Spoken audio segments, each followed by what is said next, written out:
Bien-aimés dans le Seigneur, peuple de Dieu, Isaïe chapitre 9, versets 5 à 6. Et la domination reposera sur son épaule. On l'appellera admirable, conseiller, Dieu puissant, Père éternel, prince de la paix.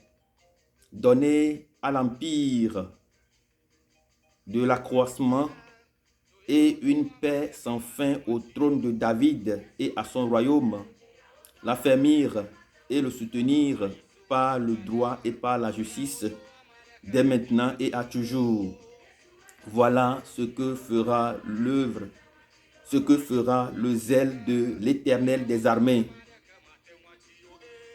Donner à l'empire de l'accroissement et une paix sans fin au trône de David et à son royaume. L'affermir et le soutenir par le droit et par la justice, dès maintenant et à toujours.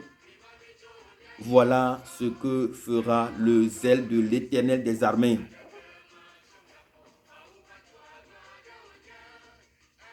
Donner à l'empire de l'accroissement et une paix sans fin au trône de David et à son royaume. L'affermir et le soutenir par le droit et par la justice, dès maintenant et à toujours.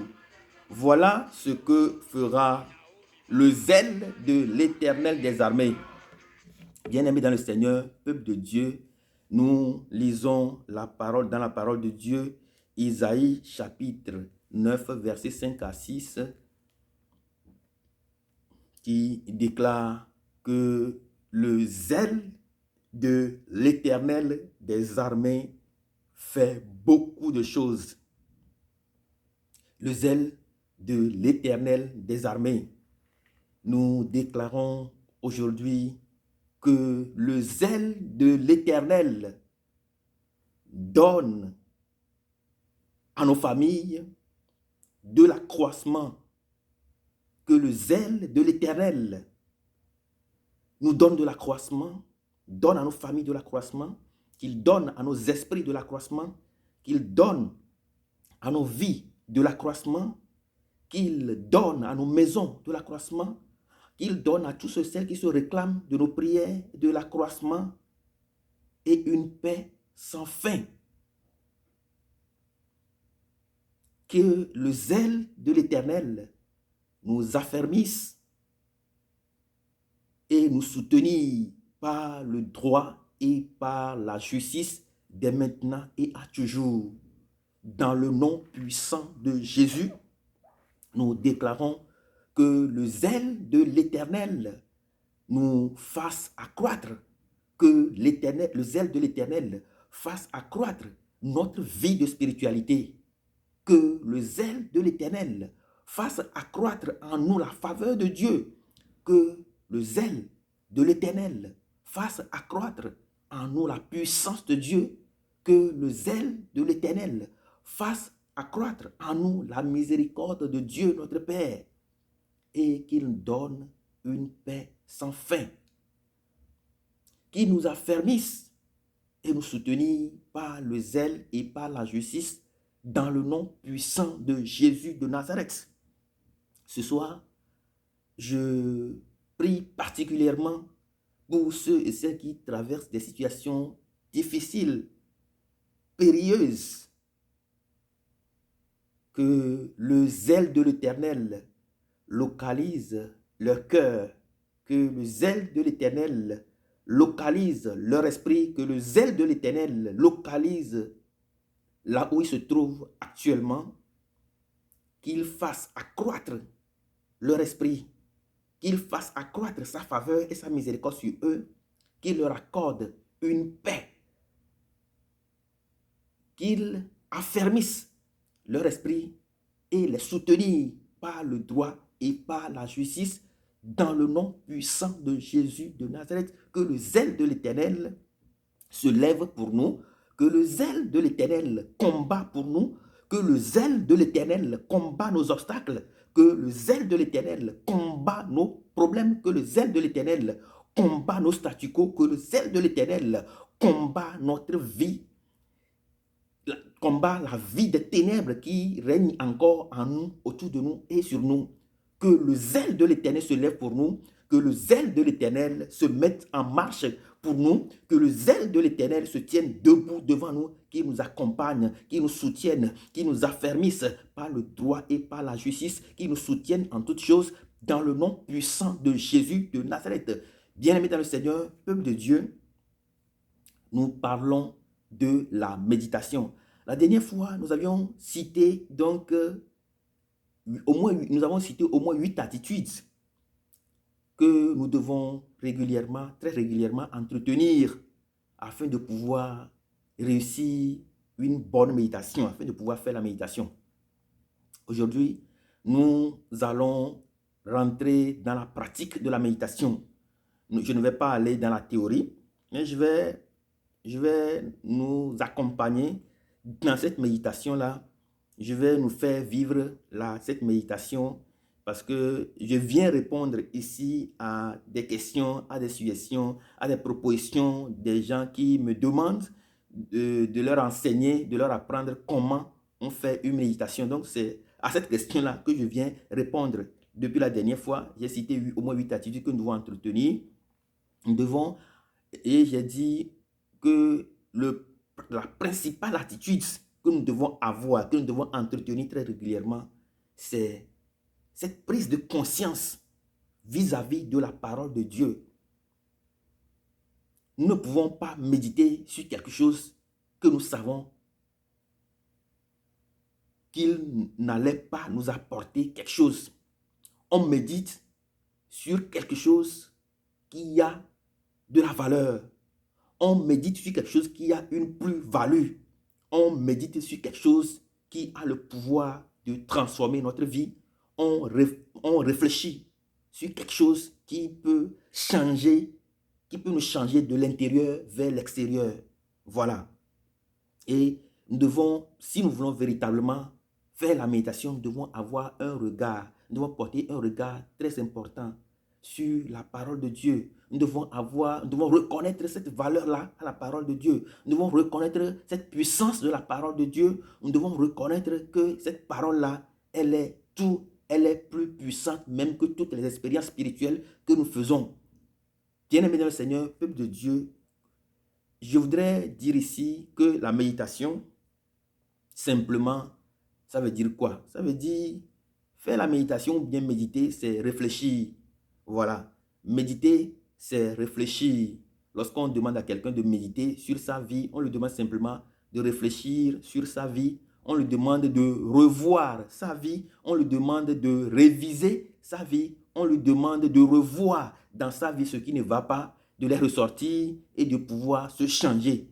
Bien-aimé dans le Seigneur, peuple de Dieu, c'est de la même manière que lorsque nous voulons véritablement méditer la parole de Dieu, c'est simplement une forme de réflexion que nous devons porter sur la parole de Dieu. Si la parole a une plus-value pour nous, si la parole elle est plus puissante que tout, elle est une épée à double tranchant qui sépare, qui pénètre l'âme et l'esprit, qui sépare l'âme et l'esprit, qui rentre même dans la jointure, eh bien, nous devons savoir que cette parole-là peut changer également notre vie. Et donc, méditer, comme je l'ai dit tantôt, c'est réfléchir, c'est approfondir, c'est creuser, c'est aller dans les profondeurs, c'est, je veux dire, méditer, c'est faire un petit voyage en esprit dans la parole de Dieu. C'est voyager dans cette parole-là qui nous amène à toucher les paroles les plus mystérieuses pour nous dans la parole de Dieu. Aujourd'hui, nous voulons justement méditer, nous voulons prendre juste un petit exemple dans la parole de Dieu. Nous voulons méditer sur Isaïe chapitre 9, versets 5 à 6. Et lorsque nous voulons méditer, nous avons dit la dernière fois que nous devons avoir une valeur pour la parole de Dieu. Nous devons nous entretenir, nous devons nous concentrer. Voilà, nous devons nous concentrer parce que lorsqu'on vient à la parole de Dieu pour la méditer, ça veut dire simplement que nous savons que nous avons des choses à corriger en nous, que la parole est capable de corriger les choses en nous.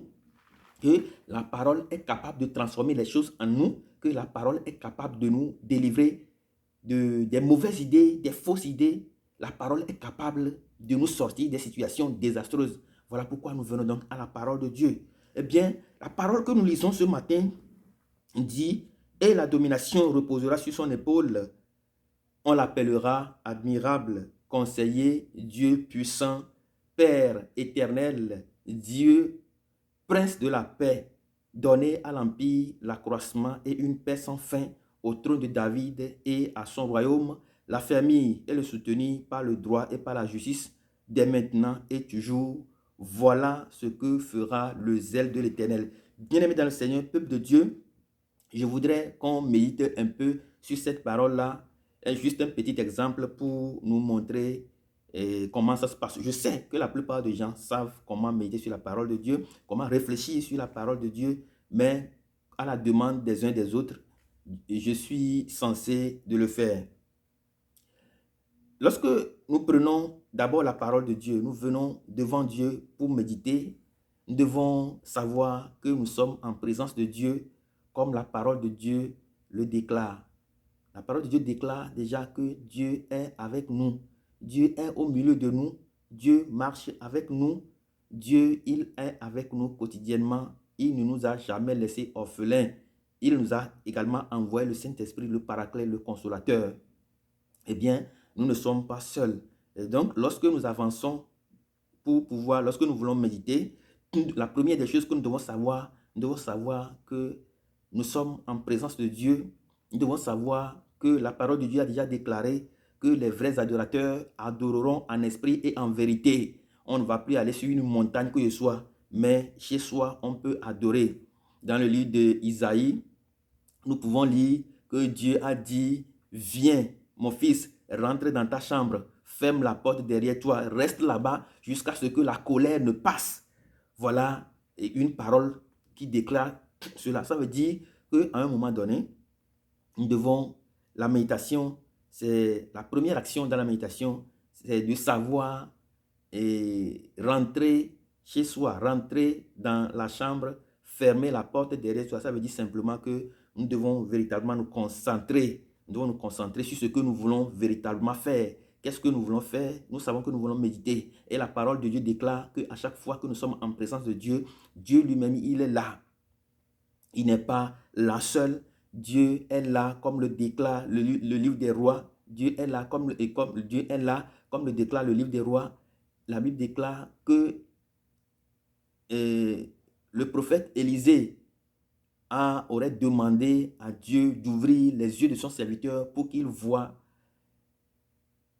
l'armée céleste qui entoure sa maison. Et donc, nous savons que lorsque nous sommes en présence de Dieu, nous avons la présence, nous sommes également en présence de la cour céleste. Nous sommes en présence des anges, des trônes, des vertus, des puissances célestes. Nous ne sommes pas seuls, nous sommes en présence des chars célestes. Nous sommes en présence des cavaliers célestes. Nous sommes en présence des puissances célestes. Et donc, nous ne devons véritablement pas avoir peur. Bien, mesdames et Seigneur, peuple de Dieu. Et donc, c'est de cette manière-là que nous devons rentrer dans la méditation. Nous devons nous asseoir. Vous pouvez même vous coucher. Moi, j'ai l'habitude de me coucher. Et puis, je commence ma méditation tout en me disant que Dieu est véritablement présent parce que moi, la parole de Dieu m'engage à comprendre que je ne suis pas seul là où je suis en train de faire la méditation. La parole de Dieu m'engage véritablement à comprendre que je suis au milieu des anges, que je suis avec les anges, que je suis avec les trônes, les puissances, les principautés, que je suis avec les 24 vieillards, que je suis devant le trône de l'Éternel où jaillissent des éclairs, des tonnerres. Donc, la parole de Dieu m'apprend que je ne suis pas seul. Eh bien, je suis en face de l'Éternel des armées, je suis en face du roi des rois, je suis en face de l'admirable, le conseiller, le Dieu tout-puissant, le Père éternel, le prince de la paix. Je suis en face de celui-là. le Père éternel, je suis en face du Père éternel, je suis en face de l'ancien des jours, je suis en face du prince de la paix, je suis en face de l'admirable conseil, le Dieu Tout-Puissant. Et donc, c'est de cette manière-là que je m'engage dans la méditation et je fais quelques minutes de silence en moi. Je m'abandonne totalement au Seigneur, je m'abandonne totalement à Dieu, je m'abandonne totalement à celui-là que je sais que Pierre a déclaré qu'il a les paroles de la vie éternelle. À qui irons-nous? Il y a des choses, nous pouvons aller vers nos amis, ils vont nous aider. Nous pouvons aller vers nos frères et sœurs, ils peuvent nous aider. Nous pouvons aller vers les grandes personnalités, les personnalités influentes, ils peuvent nous le faire. Mais il y a des choses qu'ils ne peuvent pas faire. Et donc, seul Dieu peut le faire. Seul Dieu a les paroles de la vie éternelle.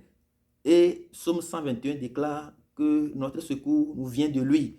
Donc, nous savons qu'il est le Tout-Puissant. Nous savons qu'il est le Prince de la paix. Nous savons qu'il est le Père éternel. Il est le Roi des rois, le Seigneur des seigneurs. Et nous nous présentons à lui. Lorsque nous nous présentons à Dieu, nous faisons, tout en sachant que nous sommes en présence de toute la cour céleste, nous faisons un silence total.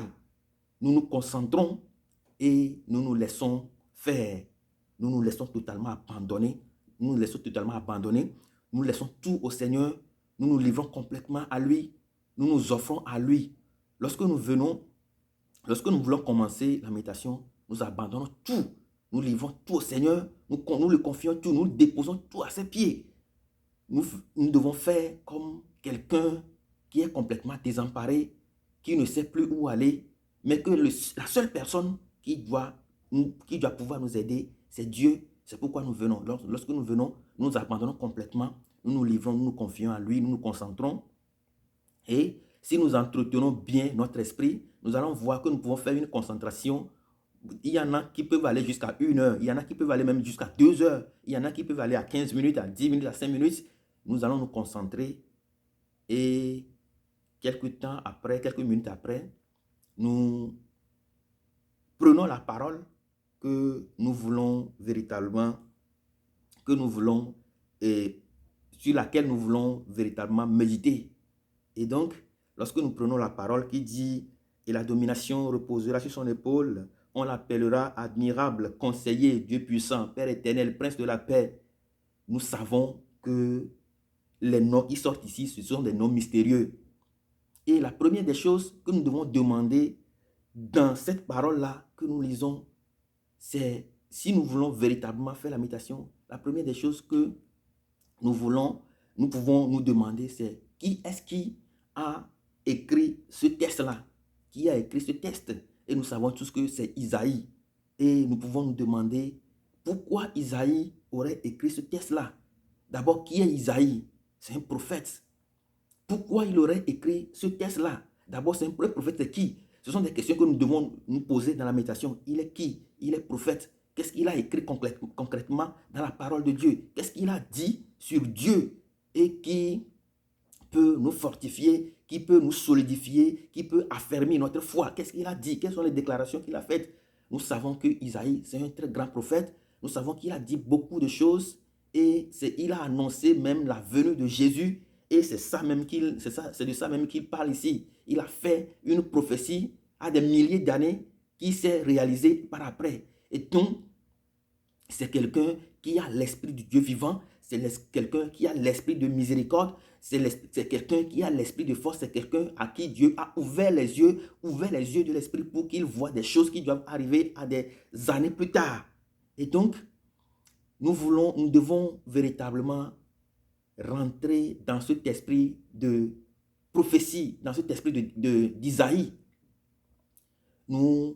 C'est en ce moment que nous allons solliciter Dieu tout en lui demandant de nous accorder cet esprit du prophète Isaïe. Seigneur, accorde-nous cet esprit du prophète Isaïe pour que nous puissions comprendre les mystères qui sont cachés dans cette parole-là. Donne-nous cet esprit-là que tu as accordé à Isaïe. Et lorsque nous demandons à Dieu de nous accorder cet esprit-là, cette faveur-là d'Isaïe, nous commençons par dire merci à Dieu, nous commençons par glorifier Dieu, nous commençons par louer Dieu, nous commençons par louer Dieu intérieurement. Nous commençons par nous abandonner à lui, par offrir notre cœur en reconnaissance, par offrir notre vie, par nous livrer à lui. Lui dire merci, merci éternel des armées pour ton amour et ta fidélité. Merci pour ta justice, merci pour la parole là. Cette parole à travers laquelle tu veux me fortifier, tu veux me délivrer, tu veux me pardonner. Cette parole à travers laquelle tu veux me donner la vie et la vie en abondance. Et donc, on commence par dire merci à Dieu et on commence par évoquer la puissance de cette parole-là. Seigneur, la Bible déclare que la domination reposera sur son épaule. Je suis co-héritier avec Jésus-Christ et je sais que la domination repose sur mes épaules. C'est-à-dire, je sais qu'avec Jésus-Christ, je règne. Je sais qu'avec Jésus-Christ, je domine. Je domine sur quoi? Je domine sur les ténèbres de ma vie. Je domine sur les esprits de ma vie. Je domine sur mes statu quo. Je domine sur mes limitations. Je domine sur mes blocages. Je domine sur mes faiblesses. Je domine sur tout ce qui ne confesse pas le nom puissant dans ma vie. Je sais que je suis co-héritier avec Jésus-Christ et la domination dont parle Jésus. Je partage la domination de Jésus. Que la domination de Jésus soit mon partage intérieurement. Vous allez commencer par évoquer cette domination-là, évoquer la domination de Jésus, évoquer cette domination de Jésus dans votre vie, cette domination soit votre partage, que cette domination soit le partage de votre esprit, que cette domination, Seigneur, soit le partage de mon esprit, que cette domination soit le partage de mon âme, de ma vie, que cette domination soit le partage de tout mon corps, mon âme, mon être entier, que cette domination soit mon partage dans le nom puissant de Jésus. Donc, vous commencez par évoquer maintenant la domination dont parle Isaïe ici, cet esprit de domination dans notre vie. Nous commençons par invoquer cette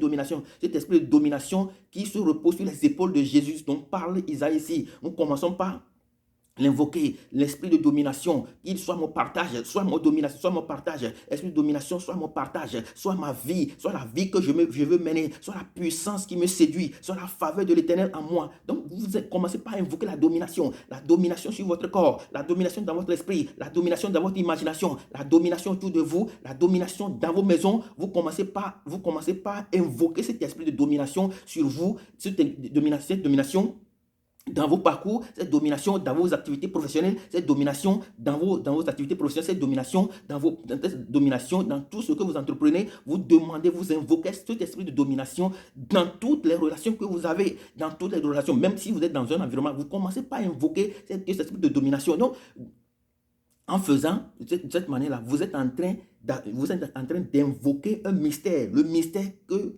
Isaïe avait proclamé il y a des années, qui s'est réalisé dans le Nouveau Testament. Vous commencez par invoquer ce mystère-là. Et lorsque vous commencez par désirer profondément ce mystère-là, ce mystère de domination dans l'esprit, la domination du corps, la domination de sa vie, la domination sur le péché, domination sur nos fragilités, domination sur tout ce qui peut nous empêcher d'aller de l'avant. Lorsque nous commençons véritablement par désirer cela, nous allons voir comment, et à l'intérieur de nous, ça va commencer par bouillonner.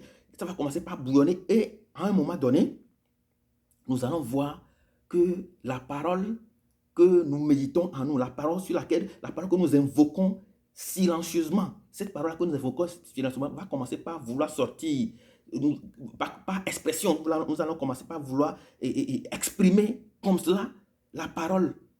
Et donc, la domination repose sur l'épaule. Vous commencez par invoquer cet esprit de domination pour vos enfants, domination pour vos familles, domination pour vos maisons, domination pour vos familles, domination pour vos maisons, domination dans vos activités, domination dans vos relations, domination en toutes choses que vous allez faire, domination, que cet esprit-là soit votre partage dans le nom puissant de Jésus de Nazareth. La Bible déclare, on l'appellera admirable. Tu commences par invoquer cet esprit qui fait de nous admirables, qui fait qu'on nous appelle admirables. Cet esprit, déjà dans le livre, nous savons que dans la méditation, ça va nous amener très loin de la parole de Dieu. Quand on parle de l'admirable, nous savons que la Bible, dans le livre d'Exode 33, nous savons que Moïse a demandé à Dieu de le faire distinguer parmi tous les peuples de la terre. Et donc, quand Dieu te fait distinguer parmi tous les peuples de la terre, tu deviens admirable. Nous commençons par invoquer cet esprit de distinction, cet esprit qui fait de nous des admirables. Admirables dans nos familles, admirables dans nos maisons, admirables sur nos chemins, admirables dans tout ce que nous entreprenons. Cet esprit d'excellence. Donc, nous commençons par invoquer cet esprit. Seigneur, viens maintenant, esprit de vérité, viens, esprit de force, viens dominer sur nous, viens nous accorder ta puissance. Viens maintenant, admirable, viens faire de nous, viens changer notre cœur, viens faire de nous admirables. Admirable dans ma famille, je suis admirable dans ma famille, je suis admirable dans ma maison, je suis admirable dans mon parcours, admirable dans mes activités professionnelles, admirable sur mon chemin. Lorsque nous commençons par invoquer cet esprit, invoquer par la puissance de ces mystères-là, nous allons voir que ça commence par bouillonner en nous. La Bible déclare qu'il est le conseiller. Conseiller, nous savons qui est conseiller dans la parole de Dieu. Lorsque l'esprit nous envoie maintenant dans la parole de Dieu, nous voyons que si nous pouvons prendre par exemple le cas de Joseph, Joseph qui est allé voir, Joseph qui a interprété le rêve à Pharaon, et Pharaon lui a demandé ce qu'il faut faire, et il a dit à Pharaon ce qu'il faut faire. Donc, il a l'esprit de conseil. Eh bien, nous pouvons solliciter cet esprit de conseiller, solliciter cet esprit de Joseph, l'esprit qui a fait de Joseph le plus puissant dans le royaume de Pharaon. Nous pouvons donc solliciter cet esprit, un conseiller, que la parole de Dieu fasse de toi un conseiller, que la parole de Dieu t'amène très loin. Non, on commence par demander et par partager la puissance, on commence par désirer profondément à l'intérieur de nous cette parole-là. Commence par désirer profondément cet esprit de conseil, cet esprit de force. On continue, on descend dans les profondeurs, on y va un peu. Et la parole peut nous envoyer, l'esprit va nous envoyer maintenant dans la vie de Joseph. On va voir ce que Joseph a fait, comment Joseph fait. La Bible déclare que Joseph, même déjà dans la maison de Potiphar, Potiphar lui a tout confié. Il a l'esprit de conseil, Potiphar lui a tout confié. Potiphar ne gérait même plus rien parce que Potiphar savait qu'il avait la grâce de l'Éternel sur lui. La Bible déclare même dans le livre de Genèse qu'il était dans la maison de son maître et la puissance et la faveur de Dieu est sur lui. Cette faveur-là, c'est la faveur du conseil, c'est la faveur de l'interprétation de ce rêve. Donc nous commençons par rentrer dans la vie, pénétrer le mystère dans la vie de Joseph pour voir ce que nous pouvons tirer dans la vie de Joseph par le mystère du conseiller. Nous savons, la Bible déclare qu'il est le Dieu puissant. Dieu puissant, qu'il est le Dieu puissant. La Bible déclare, Dieu a déclaré à Moïse, je ferai de toi un Dieu pour Pharaon et je ferai ton frère Aaron prophète. Donc, nous commençons par désirer cet esprit qui fait de nous des dieux pour nous, qui fait de nous des dieux pour le monde dans lequel nous vivons actuellement. Donc c'est comme cela que nous allons avancer. La Bible déclare Père éternel, prince de la paix. Nous commençons par invoquer cet esprit, commençons par partager le mystère contenu dans cette parole-là, commençons par vivre les mystères contenus dans cette parole-là. Le prince de la paix, c'est celui qui amène la paix partout. Il y a des soucis, des blocages. Nous voyons le cas de tous ceux qui ont apporté la paix dans le monde entier. Aujourd'hui, quand on parle de Mère Teresa, on parle de Mère Teresa, par exemple, ce sont des gens qui sont pleins d'amour et qui peuvent apporter la paix là où il n'y en a pas. Ils peuvent apporter l'amour là où il n'y en a pas. Donc, c'est de ça, c'est de cette manière-là que nous allons vivre la parole de Dieu, que nous allons nous accrocher à la parole de Dieu, désirer que ce que dit la parole de Dieu soit accompli en nous.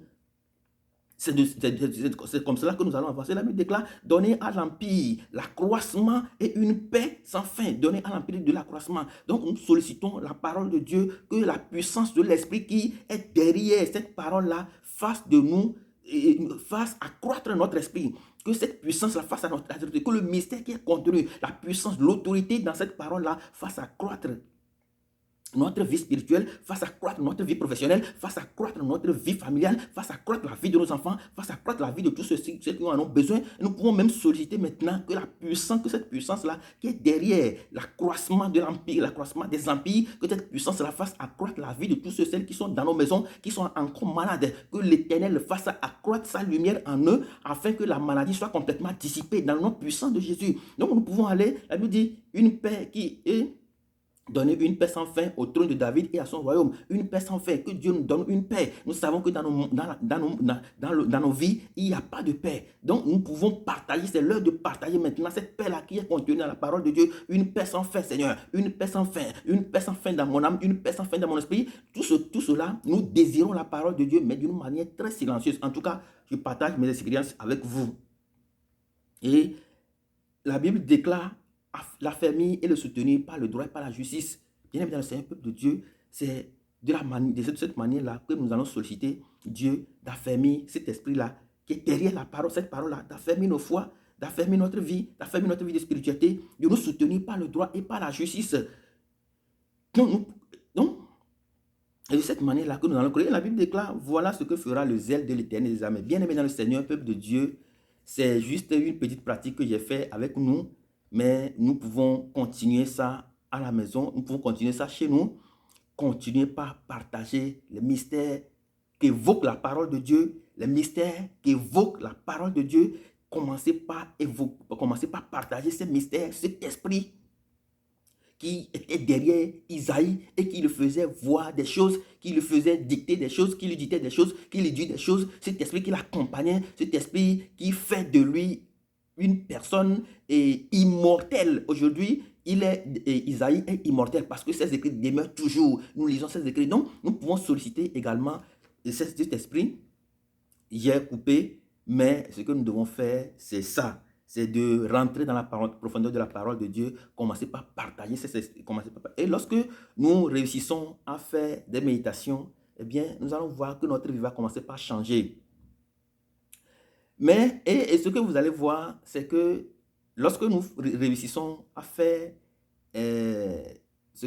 lorsque nous réussissons à faire des méditations, nous allons voir que c'est à travers cette méditation-là que Dieu va commencer par se révéler à nous. Dieu se révèle à beaucoup de choses à travers la méditation. Dieu te révèle à beaucoup de personnes à travers la méditation. Dieu se le révèle à nous à travers la méditation qui nous amène à exprimer ce que nous ressentons, qui nous amène à exprimer les mystères de Dieu, qui nous amène à exprimer la grandeur de Dieu, qui nous amène à exprimer que Dieu est véritablement redoutable. Lorsque nous faisons la méditation, vous allez voir à un moment donné que Dieu, il est redoutable. Si jamais il ne vous arrive pas de reconnaître que Dieu est redoutable, ça veut dire qu'on a beaucoup de choses à faire, il y a encore beaucoup de choses à faire. Et donc, nous devons méditer la parole de Dieu jusqu'à ce que Dieu se révèle comme un être, comme un Dieu redoutable pour nous. Je m'en vais partager un message avec vous avant de partir. Un jour, pendant que j'étais en prière, j'étais en méditation, à un moment donné, j'étais en prière et je pouvais sentir la présence d'un ange juste ici, comme ça, à mon côté droit. Je pouvais sentir la présence de cet ange-là. Et j'ai eu terriblement peur. Terriblement peur. Je voulais me lever et partir.